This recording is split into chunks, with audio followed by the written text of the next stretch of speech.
Hi and welcome back to my final morning report chart appraisal for today, Tuesday the 2nd of September, with me, Richard Perry, market analyst at Handtech Markets. And as per usual, my final chart is gold.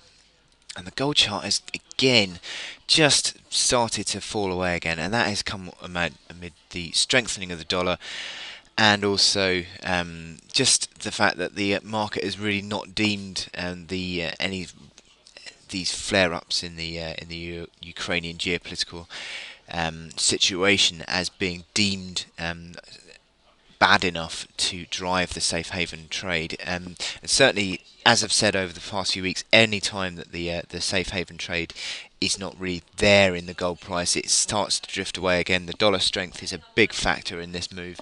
Dollar strength over the past few weeks has been dragging gold price lower, and it looks like once again that we're seeing a lower high. I didn't think, well, to be honest, I was thinking that the key lower high was probably going to come in between 1300 and 1305, but it looks to have now been posted at 1296.50. And that retest of the low 1273 seems to be what we're going to be seeing now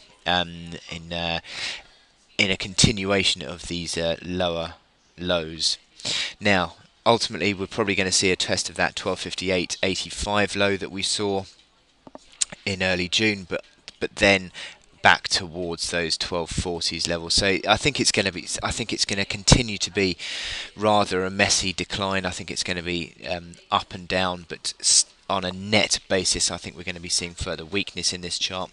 All the gold price action is now coming below the moving averages, which is going to start to drag them lower, which suggests deteriorating outlook.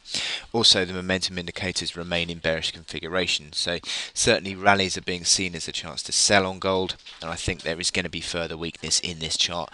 Ultimately, I do see a retest of that 1240 level, but it's going to be a little bit messy on the way down, so use any sort of rallies that you get in this gold price as a chance to sell. This is gold on an intraday basis. It did slightly try and find support at that 1280 mark, but then that 1280 was blown out of the water once again. You could argue 1280 is a bit of a minor resistance, but you'd say that probably the resistance comes back towards that 1287.60, and then you back up that high at 1296.50, which is what we've seen in the last couple of days. But certainly it looks like that recovery has now completely been wiped out. The moving averages are turning lower, and momentum indicators increasingly bearish. So any sort of rebound you get today, may be it on an intraday basis, or perhaps even on a weaker than expected ISM data. Not that I'm saying it's going to happen, but certainly if you do see any gold rebound, I think it is a chance to sell. Anyway, I wish you good luck in your trading today, and I will speak to you tomorrow. Thank you.